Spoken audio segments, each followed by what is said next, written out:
Saya mau ngomong tentang ini, tentang guru gaibnya Idris ya. Ini saya sebutin lagi. Waktu itu ada si Musa, ada Ki Ageng, ada Abah Saiful, Dimas juga, Dimas yang dulu ya, bukan Dimas yang sekarang. Terus saya tuh, apalagi yang lain-lainnya banyak. Jadi bukan saya aja, kumpul banyak orang itu. Masa kumpulnya saya pernah. Ustadz Arif yang dari Malang itu. Oh iya. Dia pernah tanyain sama Ustadz Arif, dia orangnya pendiam. Jujur. Orangnya jujur dia. Yang putih-putih ganteng itu, Ustadz Arif namanya. Yang pernah ngisi jurus di sana. Tuh Ustadz Arif juga pernah ke sana. Pernah ikut kumpul di situ, gelap-gelapan. Jadi bukan saya aja yang di situ. Ini fakta ini. Assalamualaikum warahmatullahi wabarakatuh. Perkenalkan, nama saya Muhammad Arif Zulkarnain. Saya biasanya di sana di TJ atau di Gio. Biasanya sering disebut dengan Ustadz Arif. Nah, saya di sini mau menanggapi video yang sudah saya lihat yang diupload oleh saudara saya yang bernama Mang Alan. Salam Mang Alan. Sebelum saya masuk ke dalam pembahasan yang membahas mengenai guru gaib, saya akan menjelaskan posisi saya terlebih dahulu ketika saya masuk ke Gio. Mungkin yang sudah lama di Gio mungkin tahu siapa saya. Dulu saya di Gio, saya diberikan amanah oleh beliau, yaitu Gus Idris, sebagai admin pendaftaran atau juga admin pendaftaran pelatihan pengisian ilmu asma jurus.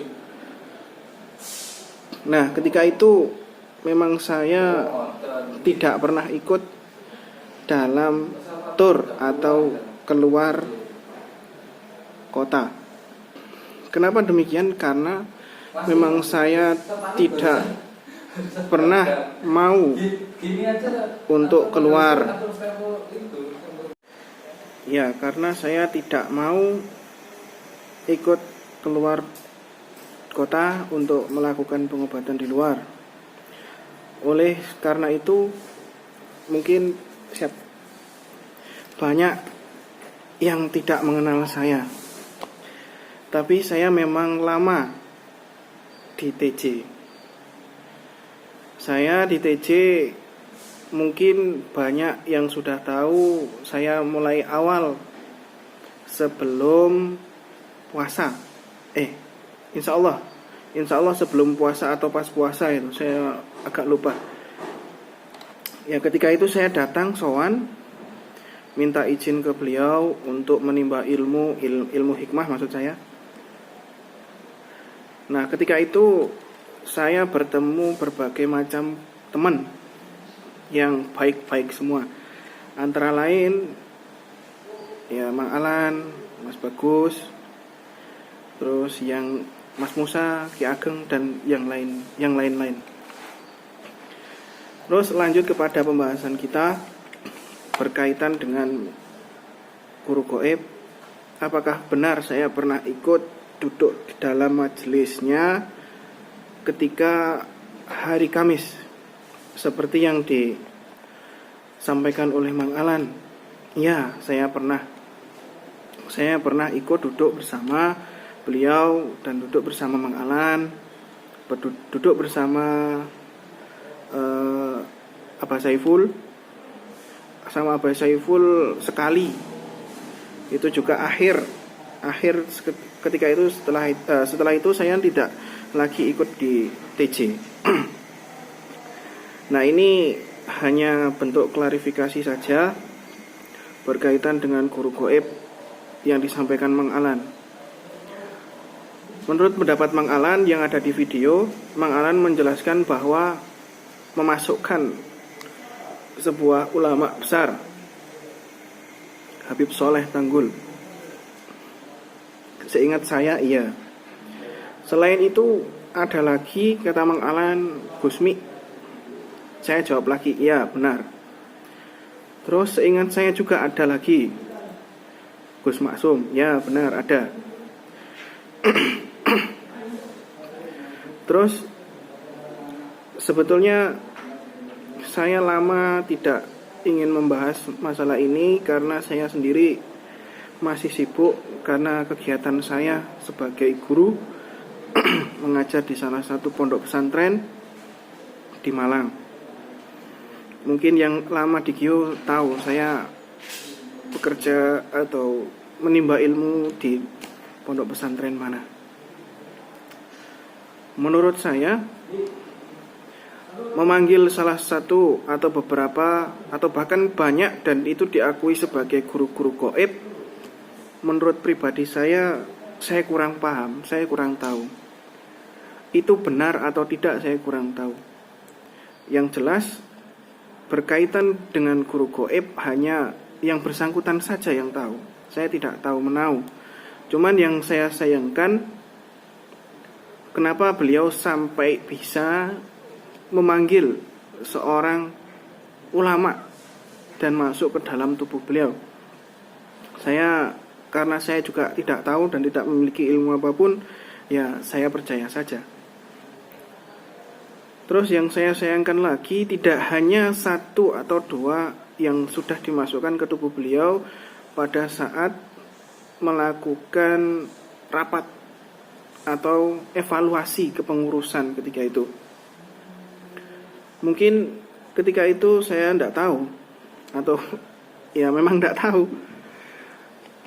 Terus lagi untuk masalah pengisian jurus, memang dulu saya diamanai untuk mengisi jurus, dan dulu awal ketika saya di sana hanya 2 orang saja yang diberikan ijazah untuk mengisi jurus. Ada salah satu dari daerah Pagak dan juga saya. Jadi 2 orang ini sebagai pengisi asma jurus yang biasa diisi di video-video beliau sebelumnya. Saya ketika itu diberikan ijazah, ya saya terima dengan senang karena ini adalah sebuah amanah yang patut dijunjung tinggi. Terus untuk masalah ketika saya tahu itu, ya aneh, kenapa kok bisa seorang ulama masuk ke dalam tubuh beliau.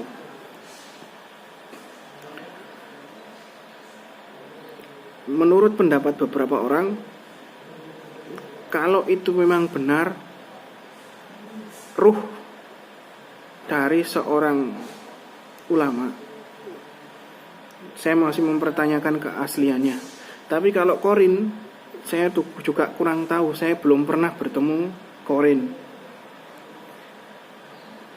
Mungkin di sana yang patut saya apresiasi adalah bentuk sholawatnya. Sholawatnya bagus sekali untuk membumingkan sholawat.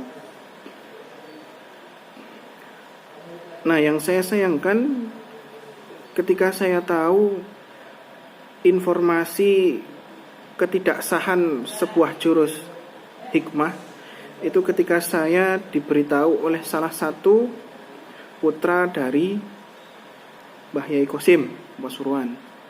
Ketika itu saya telepon Mas Yusril karena saya penasaran apakah benar selama ini yang dituduhkan oleh beberapa pasien ketika itu. Ketika itu ada beberapa pasien yang komplain kepada saya, Ustadz, saya ini sudah lama berobat di sini, sudah 2 minggu belum ditangani. Apakah bisa Ustadz yang nangani saja? Dari segi kemanusiaan saya melihat kondisi pasien itu sakit parah, ya sangat-sangat kasihan, sangat-sangat kasihan sekali. Ketika itu memang saya ndak yakin atas apa yang saya dapatkan di sana. Mungkin yang saya yakini tetap Al-Quran. Ketika itu saya berusaha membaca beberapa surat di Al-Quran. Ya alhamdulillah ada sedikit perubahan atas izin Allah ya, bukan saya bisa. Terus ketika itu juga, ketika dikomplain itu saya hanya bisa menjawab, ya mungkin beliau masih sibuk, mohon bersabar, antriannya masih panjang, seperti itu. Tapi kalau sudah sampai 2 minggu, nah ini yang aneh. Kenapa demikian? Saya pun tidak tahu, Bu. Saya bilang gitu. Saya juga tidak tahu, mungkin beliaunya masih sibuk. Nah, ketika saya melihat ada orang yang sakit parah, kemudian tidak ditangani sama sekali, bahkan ya tidak diutik, bahasa Jawanya tidak dipegang sedikit pun oleh yang bersangkutan, ya hati saya itu mulai, ya Allah, kok kasihan sekali ibu ini. Nah, ketika itu saya mulai mencari tahu apa benar yang dituduhkan oleh beberapa pasien, bahwa pengobatan di sana itu tidak mandi atau tidak ampuh gitu loh, bahasa saya itu seperti itu, tidak ampuh. Dan ada beberapa pasien yang mungkin sudah sowan juga ke Mbah Yai Qasim Pasuruan, setelah itu balik lagi ke Gio, akhirnya berpendapat kepada saya, mengucapkan beberapa kalimat yang membuat keteguhan hati saya itu goyah. Ustadz, katanya Mbah Yai Qasim Pasuruan, keilmuan di sana atau keilmuan di Gio itu tidak atau belum mendapatkan ijazah. Nah, sebagai seorang penimba ilmu, santri itu pasti melihat kesanatan dari ilmu yang dimiliki. Logika saya bermain di sini. Kenapa kok sampai seorang guru itu belum memberikan ijazah kepada beliau gitu? Apa yang membuat beliau guru itu belum memberikan ijazah? Kenapa kok bisa yang belum mendapatkan ijazah bisa membuka praktek pengobatan dan praktek pengisian jurus? Ketika itu ada salah satu pasien yang mungkin juga banyak yang tahu, namanya Mbak Lia. Mbak Lia ini memberikan nomor Mas Yusril kepada saya. Setelah itu karena hati ini sudah tidak enak, saya teleponlah Mas Yusril. Saya tanya kepada Mas Yusril, apakah benar yang disampaikan oleh beberapa pasien ini kepada saya gitu? Mas Yusril ya menjawab, ya, dijelaskan panjang lebar. Mungkin di sini saya tidak akan bisa menjelaskan karena ini berkaitan dengan aib. Ya mungkin untuk pribadi saja. Setelah itu singkat cerita saya langsung ke Pasuruan, hari Sabtu ke Pasuruan. Saya tinggalkan kegiatan saya yang biasanya di TJ untuk pengisian jurus di sana. Saya tinggal untuk mengobati hati saya yang masih ragu. Setelah itu saya singkat cerita saya sampai di Pasuruan, disambut oleh salah satu saudara saya, yaitu Pak Bagus. Saya ditampung di sana, diterima dengan baik. Masya Allah, Pak Bagus baik orangnya, baik sekali. Tampung di sana, saya belum tahu rumahnya Mas Yusril. Akhirnya saya diajak ke sana. Sampai di sana saya ketemu Mas Yusril, ketemu Abah Qasim, ketemu alumni yang pernah ikut pelatihan bersama saya di sana.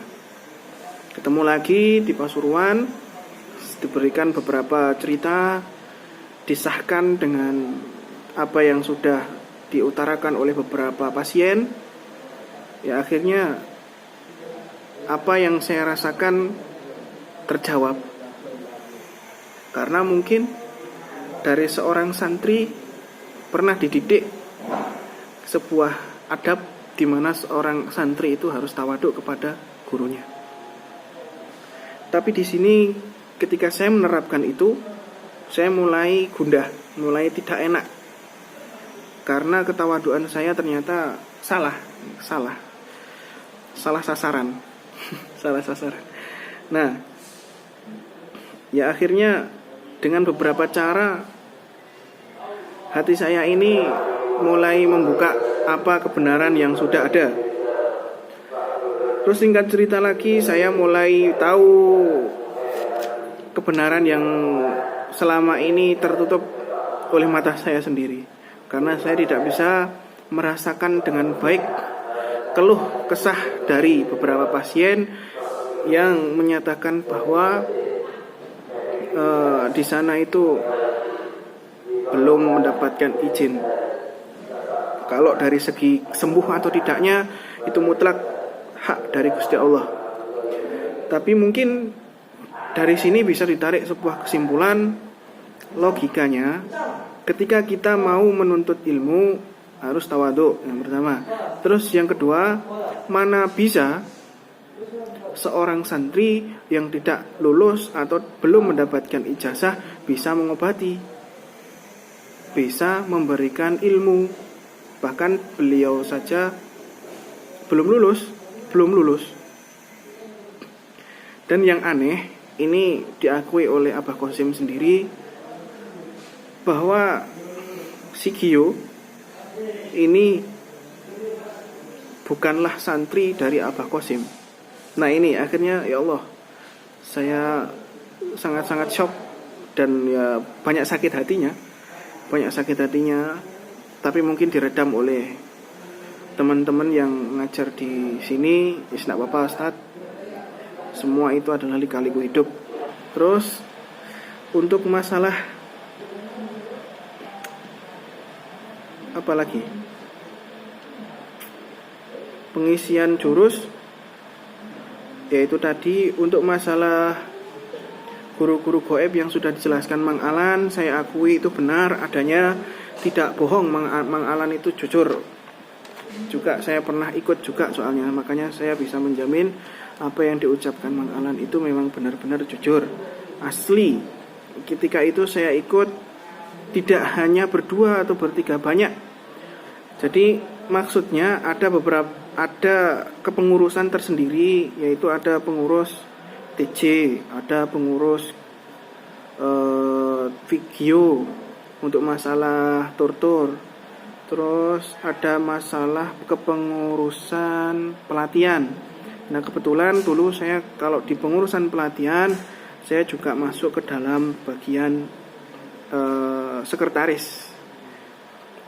Ada ketua, wakil ketua, bendahara 1, bendahara 2, sekretaris 1 saya, sekretaris 2 ada lagi. Nah dulu saya di bagian sekretaris 1, dipercaya, diberikan amanah masuk ke dalam sekretaris 1. Nah setelah itu untuk masalah guru goib ini ya benar, memang benar apa yang diungkapkan Mang Alan itu memang benar.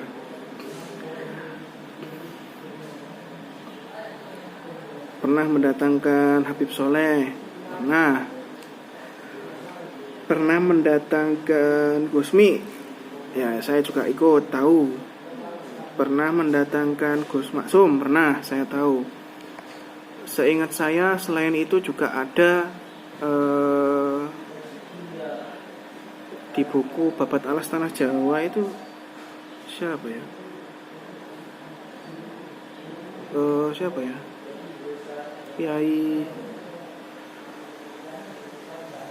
pokoknya yang ikut Babat Alas Tanah Jawa antara kiai dengan goib gitu loh. Saya lupa. Terus ada lagi Sabdo Palon dengan siapa gitu. Itu jadi di salah satu di hari Kamis itu ada sedikit masalah dengan sabdo palon, katanya seperti itu. Saya kurang begitu memahami, karena memang saya di sini diamanahi dan ditakdirkan mengajar di salah satu pondok pesantren dengan jurusan bukan sejarah, karena saya bukan ahli di bidang sejarah. Saya hanya lulusan pendidikan. Nah, pokoknya itulah. Ya baik, cukup mungkin itu saja yang bisa saya sampaikan. Jika ada pertanyaan bisa ditanyakan lewat akunnya Mang Alan aja. Karena saya insya Allah akun ini hanya akan aktif untuk video ini. Mungkin kalau ada pemikiran lain, mungkin akun ini akan saya pergunakan untuk media-media yang lain ya. Saya juga kurang begitu menguasai bidang YouTube. Saya hanya fokus di bidang mengajar saja.